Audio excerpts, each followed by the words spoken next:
Welcome, everyone. Thanks for joining me today. I am your host, Matt Doan. If you don't know me yet, I will introduce myself a little bit more as we get going. So, a little bit on logistics to get us started with this live. So, whichever social platform you're on, whether it's YouTube, LinkedIn, Twitter, MySpace, no MySpace, sorry, just those three. I'll see all the comments come in. So if you have questions, any sort of introductions, you just want to leave a comment with me, just let it go. I'll see it and I'll get to it as we go. So as we get moving on this particular live session today, I want to ask a prompting question. And that is, what do we want out of life?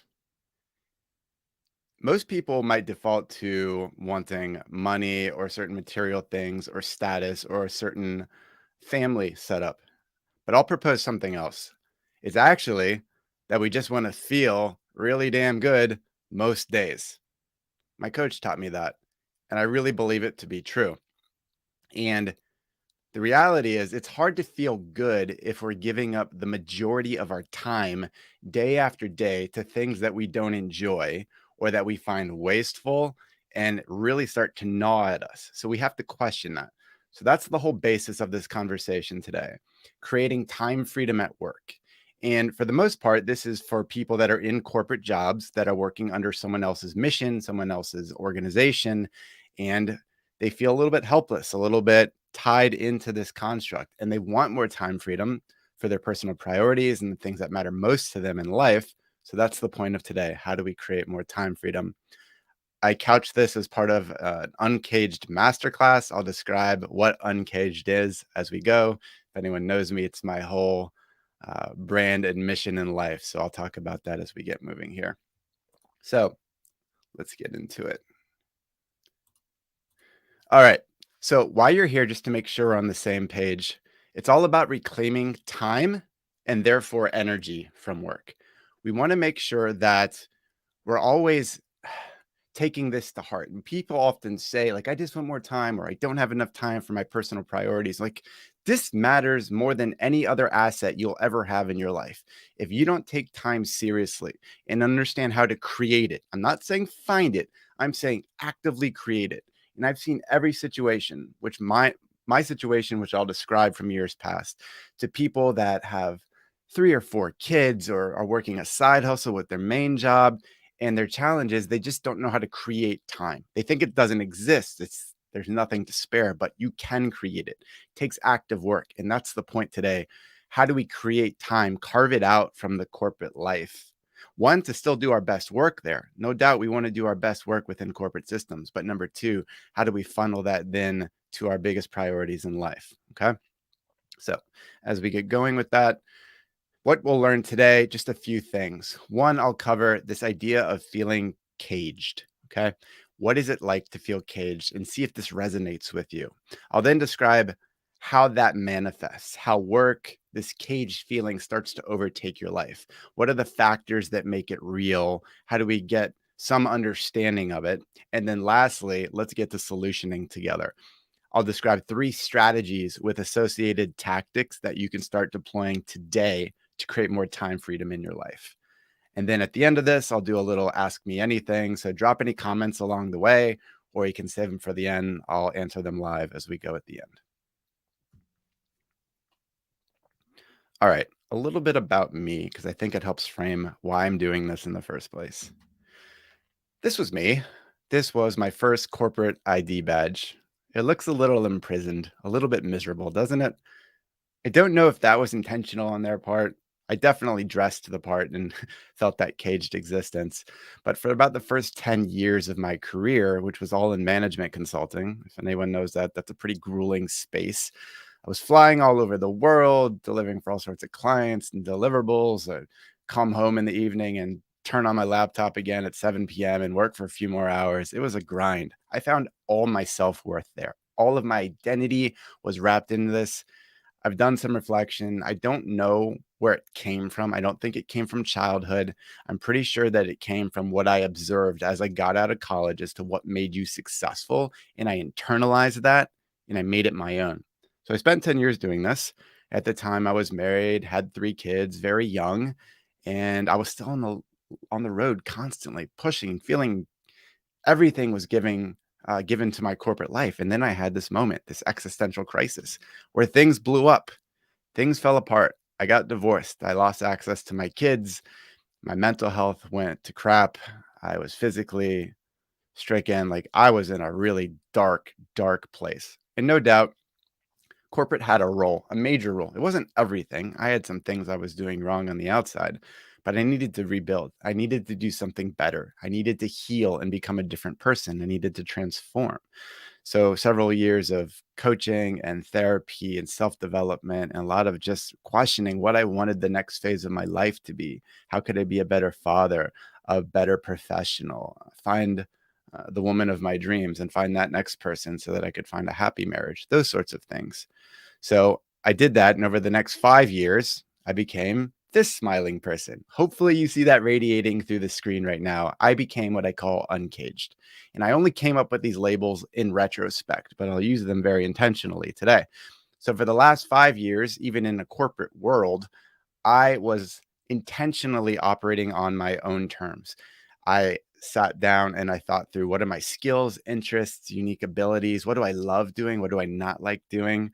I saw, like, for example, I saw everyone getting the same technical certifications. I came from the cybersecurity realm, and everyone was following these same pathways. And I hated that stuff. It just made me miserable doing it. So I said, I'm not going to do that. I'm going to go over here. I'm going to go into my love of philosophy and psychology and history and spend my time with that.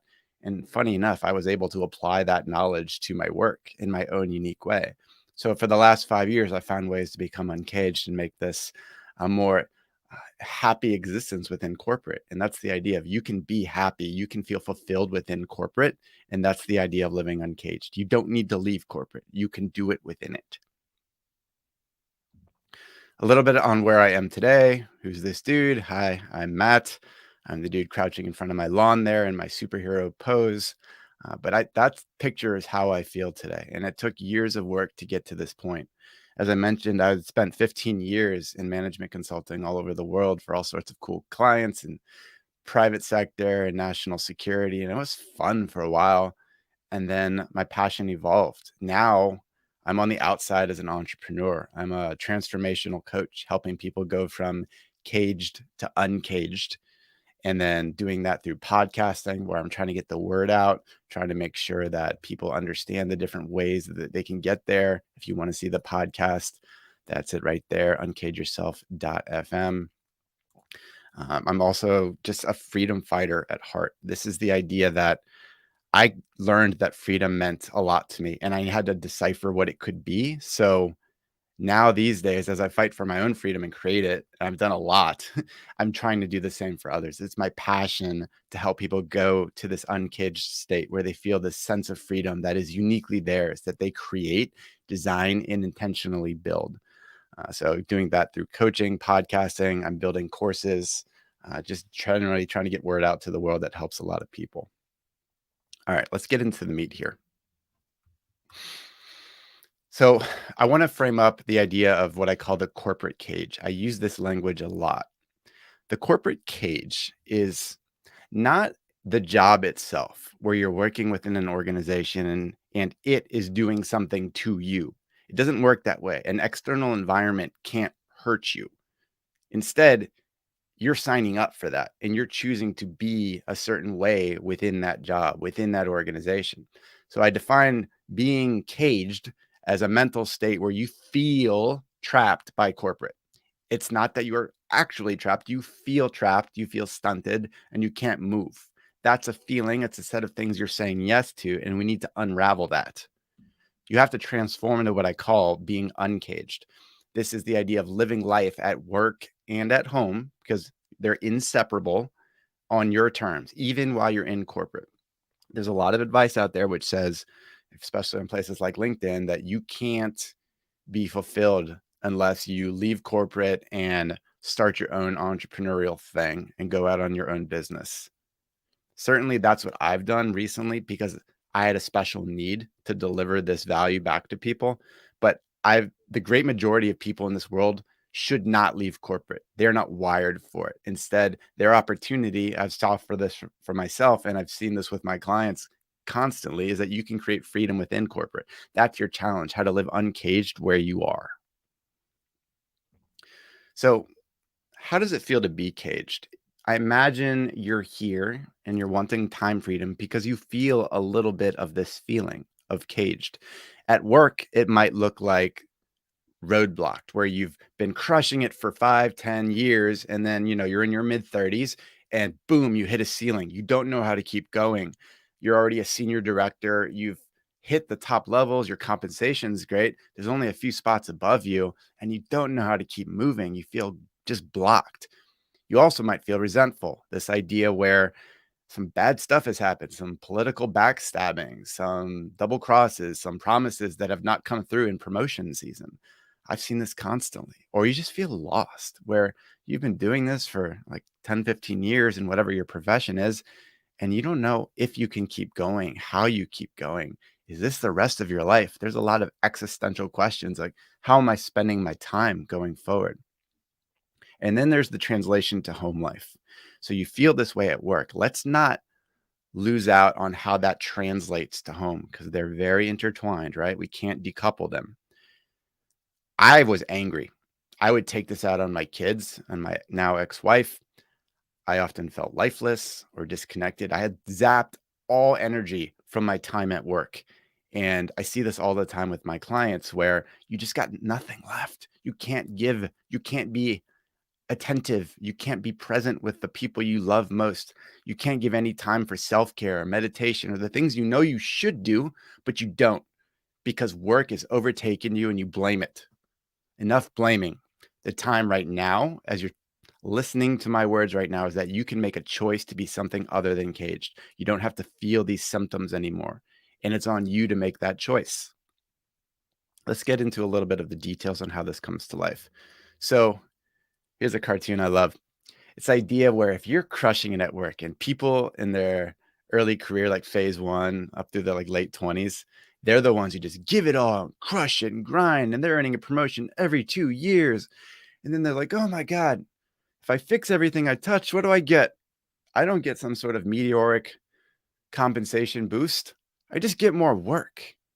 And you're like sitting there scratching your head. Well, why am I doing all this work if all I get is more work? And the person next to me is doing half the work and getting compensated the same, getting the same benefits, getting the same prestige, title, all that. So you have to ask yourself, am I hitting a point where I'm going above and beyond and it doesn't make sense anymore? A lot of people don't wake up into this until very late in life. You should ask yourself right now, are you doing above and beyond for no good reason? Especially when you start getting towards the middle phase of your career. Why do we do this? One is, well, we're biologically wired to be conformists. It was key to our evolution. If you go back to the Paleolithic era, if you weren't conforming and living within the norms and procedures of your tribe, you could be killed, ousted into the forest. You might be unsafe and eaten by a saber-toothed tiger. Like, there are very good reasons for conformity. Even today, as far as getting a foothold early in a career, you do the same things as everyone else. You follow rat race procedures. Like, that's good to get started, no doubt. But if you do it for too long, it can lead you to this caged feeling. So there's all this sorts of biological and psychological research that describes why we conform so much. I won't go into all those details now, but we're wired for it. And we know that we have to untangle that and choose something different. We can, but we need to make sure that we're consciously unconforming in the right areas to unlock the better parts of our life at work and at home. Joyce Corey, thank you for your comment so far. It means a lot. Boom. Appreciate having you guys here. All right. So let's get into some of the meat on how it comes to life. So over the last 100 years, we've experienced a pretty steady state. I'll describe what that was. As we got through the industrial era into the more mechanical eras, 1913, Henry Ford does us two big favors. Number one, he releases the assembly line, all the Model Ts, machinery coming out the door at rapid clips. It was an innovative marvel, right, to see that come to life. So in doing so, we started learning how to be mechanical and very repetitive in what we're doing. And in doing that, it also created what we now know as the 40-hour work week. And that might be the minimum threshold for a lot of people. And the 40-hour work week was actually so Henry Ford's workers could do 8 hours a day, 5 days a week to create the Model Ts he needed. And he also was the architect of the 2-day weekend, if you didn't know this, where we could take the earnings from working for him and spend those careful days in a consumeristic manner in buying back these Model Ts and other things that uh, that era's business people were producing out there. So that's the gift we have from Henry Ford. Thank you very much. Just realized where it came from.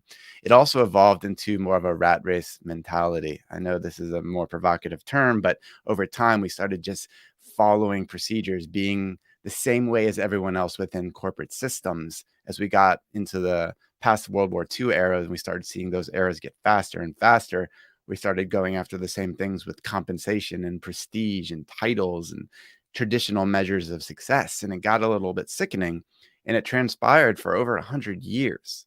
And then COVID hit.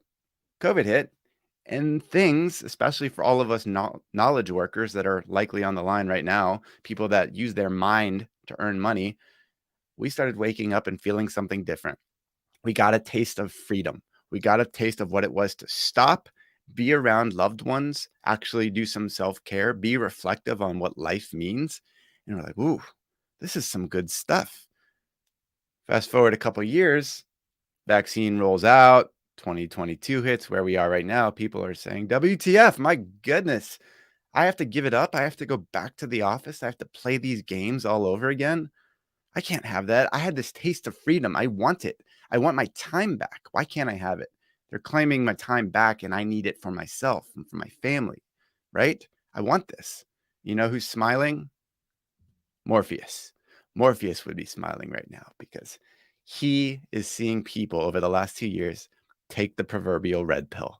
And they woke up and they started to see what it was like to be outside of just this hamster wheel where they're always running, doing the same thing as everyone else.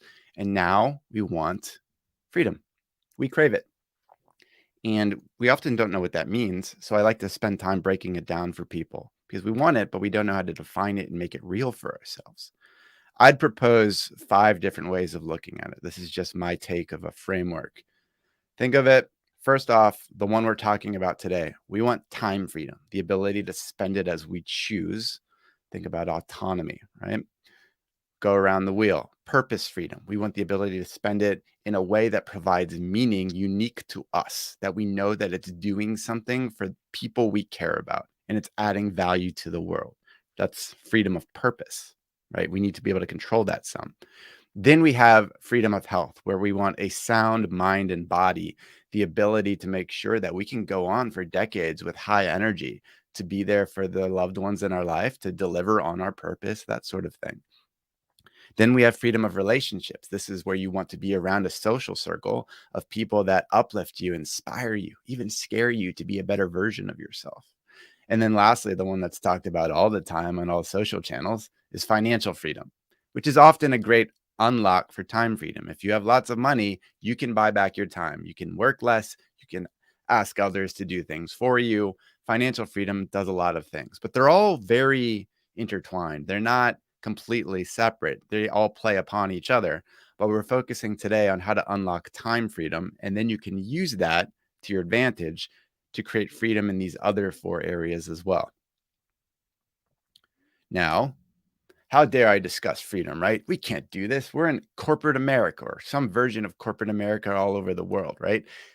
We are signing up for another person's mission. Therefore, we're on company time and we must give ourselves to those missions on the same set schedules as everyone else, right? That's how we trade time for money. No, you do not need to do it like that. That's silly.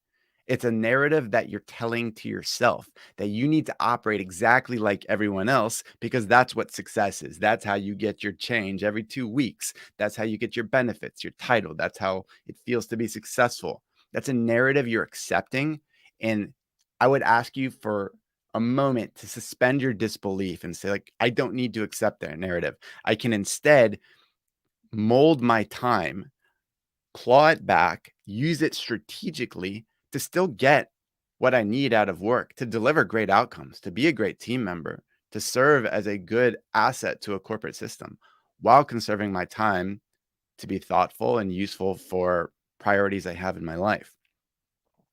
Now, I want to make one point that before we get to the strategies on how to do this, people often come to me and say, like, no, Matt, listen, I really want to make sure that above and all, I am getting meaning and purpose out of my work. My corporate job needs to do this.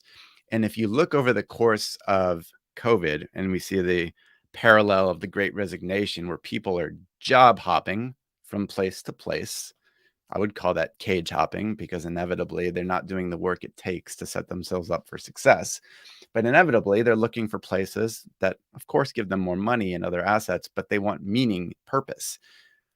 But that's a pretty silly proposition. You're asking a lot of your employer to provide you all the utility of income and benefits and a network and skills and to give you purpose and meaning. That's difficult. You need to look from that within, and we'll describe how to do that in a second. Instead, I'd say extract utility from work. Think about your corporate job, and this is not some sort of malicious way to think about it, but just think about extracting utility. My friend and fellow freedom fighter, Maurice Philogene, talks about this a lot, where we look at the utility, the benefits, the income, the network, the skills that you can extract from corporate, all very important things to building your life into the future over a long professional journey. And then funnel that over to building wealth generating assets, buying back some of your time, taking care of people in your family, these sorts of things. So if you have a utility mindset, it doesn't mean you're a non-caring person, but you have a utility mindset on how to think about corporate.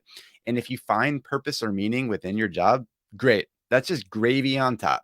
That's a bonus, but don't make it a critical factor. Don't be obsessive because of it. Mr. Kevin Folio, thank you for the shout out here. Always great to have you, my friend, trying to help others. All right, let's go to the next piece, which is more the strategy of it all. So if you buy into the fact that you can reclaim time and you want time freedom for yourself, you're inherently going to have to play a very different game than everyone you see around you. You're going to have to go against the grain. It's about nonconformity. This is what one of my idols, Ralph Waldo Emerson, would talk about is self-reliance. You have to go within yourself and understand what it is you want out of life and therefore act in accordance with that. And you can't let outside pressures rule you. You have to stop that. It's a brave move. But to do that, I'd propose you have to choose this philosophy of outcomes over hours. I'll break down what that means, but you have to focus on the high value outcomes you can deliver in your professional world, in corporate, that move the needle for you, your team, and organization. And if you've ever read Essentialism by Greg McKeown, this is that same philosophy where there's a few, almost like the 20% of things you could do are the essential moves you can make for your own personal career and for your team. Focus on those particular outcomes, not the 80%, which is mostly noise, useless meetings and tasks that you know don't add a lot of value. And everyone's thinking this, but everyone does it anyways. You have to be the brave soul that starts to take different moves for yourself, and you value the outcomes you deliver over the hours you give, because we have to reclaim hours. All right. Now you've probably been waiting for this, the actual strategies on how to reclaim time freedom. If you buy into what I'm talking about and we're going after this outcomes over hours idea, here's 3 ways to get there. Time freedom at work. Strategy 1, know thyself. And I'm going to break down the tactics on subsequent slides here in a second, but you have to go inside and discover yourself at a level you've never dealt with before. Most people just know the surface level version of themselves. They don't go deep into the iceberg and understand what they're about, where they've come from, their pains, dreams, ambitions. They don't know any of that stuff. I see it time after time with my coaching clients. You have to know yourself first. Number 2 is learn their game. Learn the corporate game around you. Understand how it works, how to play it, what the rules are, how you win. Very key. And once you learn the game that's being played around you, you can ask yourself, how do I design my own game? That's where you really win. You've built up the self-knowledge, you've learned the external games that are transpiring around you, then you design your own game so you can succeed on your own terms and reclaim your time. In essence, you could think of everything in life, and in particular, these three things, as a game. Everything is a game. You see this pop up a lot in things like Buddhist philosophy. If you have the right view, everything is a game, and you choose which games to play. And you ask yourself, what does winning mean? What are the rules by which I'll play? All right, three games. Let's dive into them. Game one, okay? Strategy one, know thyself. Here are 5 tactics on how to make it real for you. One, and this sounds a little in the clouds, but if you don't have it, it's going to hurt you. You have to have a vision for your life. You need to know the lifestyle that you crave, what you want to be 1, 5, 10 years from now. What are the features of it? Who are you around? How are you spending your time? What's your financial situation? How much geographic freedom do you have? These sorts of things. You got to make it real because this is your why. If you don't have a why for creating time freedom, as far as like a better version of your life, you're never going to make any movement. It's the thing that pulls you into the future. It's the energizing thing that does it for you. Number 2 is understand how your career enables it. Remember, career is utility, especially in the corporate world. You have to understand how certain features of that career contributes to that life. And life is always layer 1. As my friend Paul Conley often talks about, we have to think about life, then work. Life is layer 1. Everything else, including career, is layer 2. It enables your life. Number 3 is you have to have a view of your unique ability. Your unique ability is your mix of skills, interests, experiences that, think of it like a Venn diagram that only you have. And it's the set of things that truly lights you up. You know, if there are certain times at work where you're just in flow, you're loving what you're doing, but it's like 1 out of every 10 tasks. And if you know that certain area where you are uniquely valuable, focus on that. That's what self-knowledge is in relation to a professional sense. Also, we need to always focus on energy. So think about piece of paper, draw a line down the middle. One column is energizers, another column is drainers. List out freeform, all the people, places, tasks, projects in life. Put them in one of those 2 categories. You're going to have a small set of energizers today, and I guarantee you're going to have a laundry list of drainers. You need to be very cognizant of what drains you in life and what energizes you, and maximize the energizers. You got to do things that give you energy, because if you don't have it, life's going to hurt. You're not going to feel good. Okay. And lastly, this idea, going back to our friend Morpheus, know your matrix. This is all the limiting beliefs you've developed over the years. You've absorbed them from people around you, and you've created your own version of the matrix where you're just operating without thinking and doing the same things as everyone else because you think that's what success is. But if you zoom out like Neo, you've taken the red pill, you're looking at your environment, you're like, oh, wow, that's ridiculous. Why was I spending my time that way? It added no value to anyone, yet everyone was doing it. You have to question the way you've been operating and what success means. It all goes back to Socrates. He said, to know thyself is the beginning of wisdom. So simple, so profound, and very few people listening to this right now truly know themselves. You have to go deep. Second strategy, learn their game, and their game means the corporate game around you. Tactic 1, you have to understand local culture.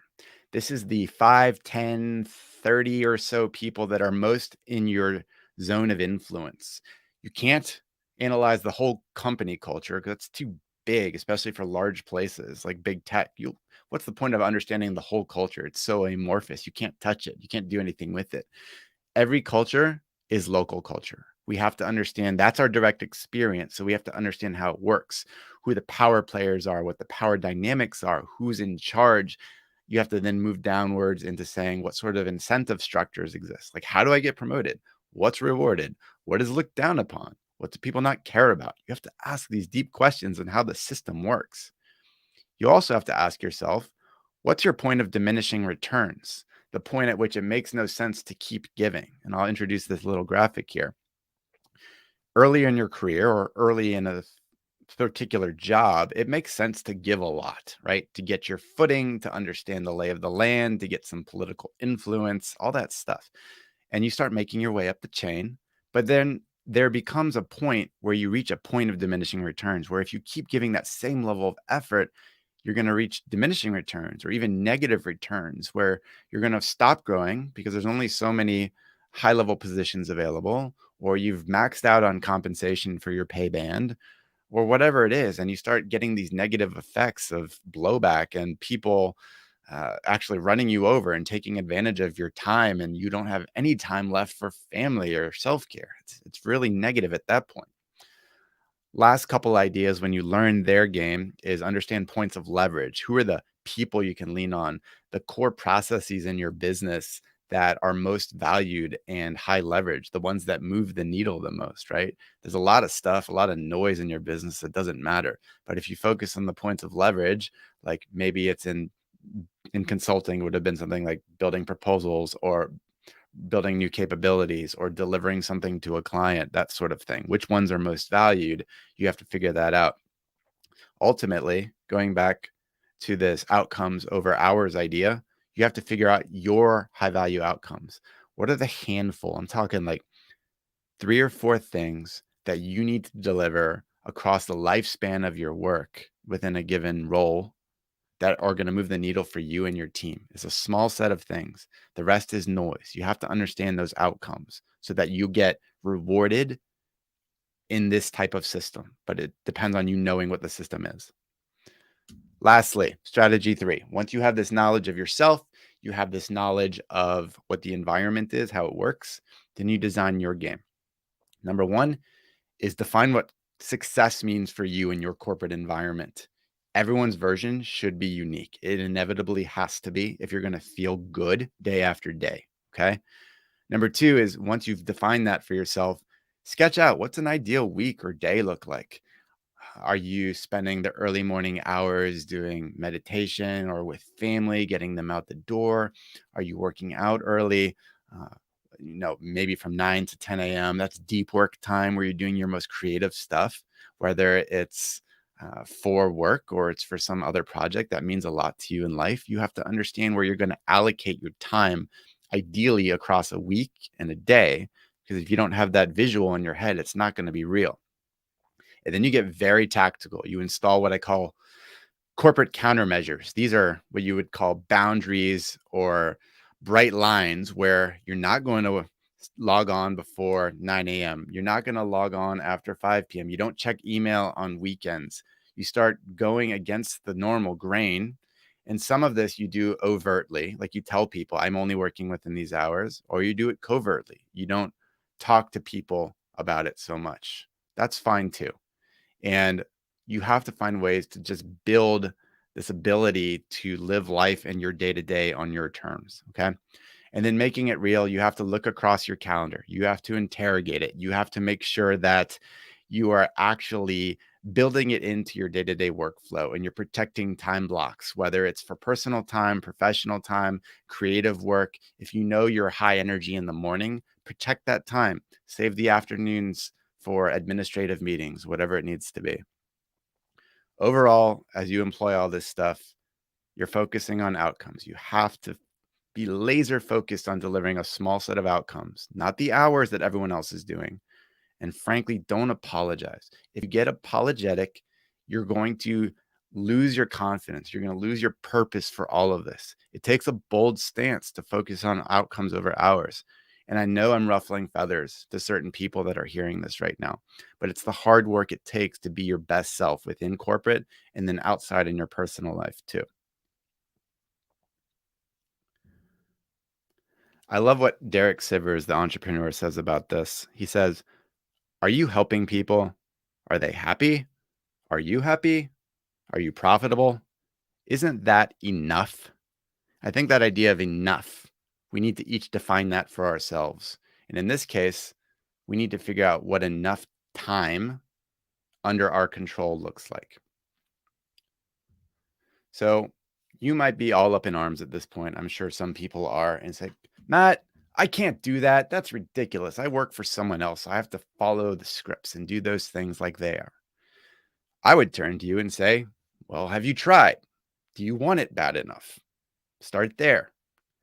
Most of my clients who really try would come through and say, well, I protected my time, blocked things off, and operated in my own schedule, and huh, nothing bad happened. Or I'm actually better and more respected at work, and I'm in line for a promotion. It's funny when people start seeing you take yourself seriously, they take you more seriously too.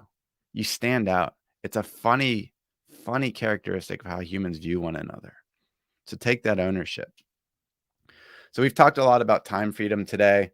I just want to wrap up with a couple of things. One is I'm very passionate, like I said, about helping people get from caged to uncaged, where they're living career and life on their terms. My whole mission. It's why I'm an entrepreneur doing it now, helping people in corporate. And I have a new course I wanted to share with you. It's called the Uncaged Academy. You might have seen that link here below. Essentially, it's a 4-week cohort-based course that I'm really proud of. It includes time freedom, which is a small fraction of all the content.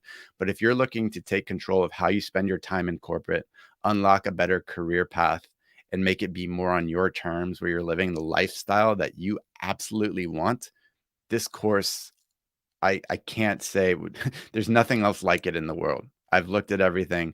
This is the only course like it. If you want to take control of your corporate situation and live a better life, this is it. So if you've never done a cohort-based course, it's a very unique learning experience where you're in the same boat with other people who are in a similar starting position and want very similar outcomes in their life. Everyone wants to be uncaged. They're all in it together. You're supporting one another over a 4-week sprint. This is active learning, accountability, group work, special case studies. It's a very unique experience. Just wanted to offer it to you. It's a very special offer at this point. If you go to uncaged.academy, you can see what it's all about, all the details there. It launches on May 16th. There's the course link right there. I would love to have you. You can also click a link on that site if you want to do a little bit Q&A with me to learn more about it. So thanks for hearing me out on that. Now, just going back to what we were talking about to wrap things up today, we discussed 3 things. We discussed that caged feeling. That caged feeling is actually you saying yes. It's a mental state.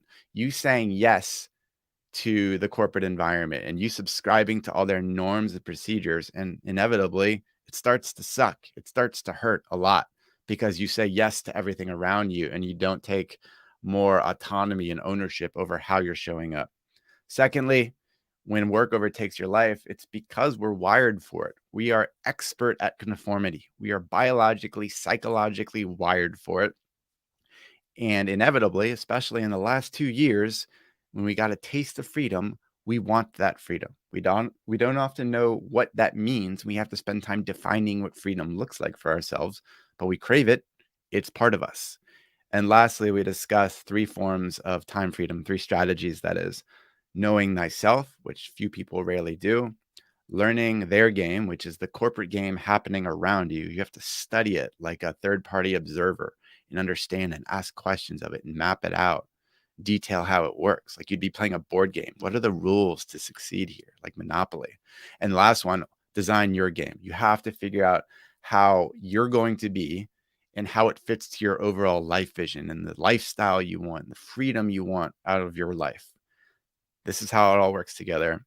We've talked about time freedom in general today. I hope this gives you some very good strategies and tactics to bring to life into your world. All right. That's what I had for today. Wanted to see at this point if anyone had any particular questions. Thank you, Lindsay, for joining. Appreciate you so much. There's a lot of people that feel trapped, right? This is a very common thing. It's something that in our 20s, when we come out of college, we just fall in line with. It's what's rewarded, but it's only later when we take on more responsibilities in life that I think we all start to feel this caged feeling, and it hurts. And the reality is that you can and you must do something about it. I'm one resource, happy to help. I'll just pause here and see if there's any questions that come through.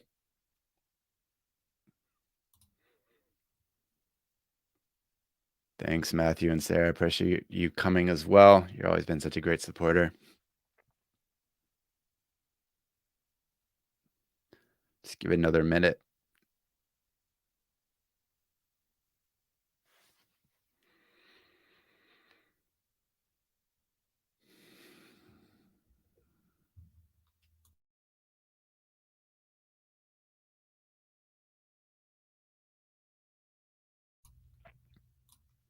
Appreciate you, Div. Good to hear from you. Hey, if nothing else, I'm bold, right? Got to say some things different if we're going to change the way the world works. Hey, Rachel. Thanks for stopping by. Hope this helps. Excited to see your developments in life recently.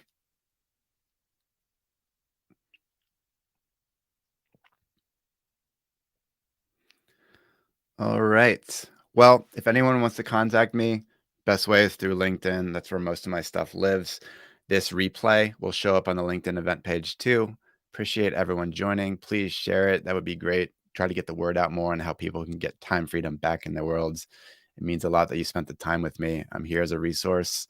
If you want to talk about the Uncaged Academy, we can do that. Other than that, I'm always free to jump on a Zoom and just hash things out. Appreciate you, everyone. Have a wonderful day. Thanks, Jeff. Appreciate you joining too. All right. Take care, everyone.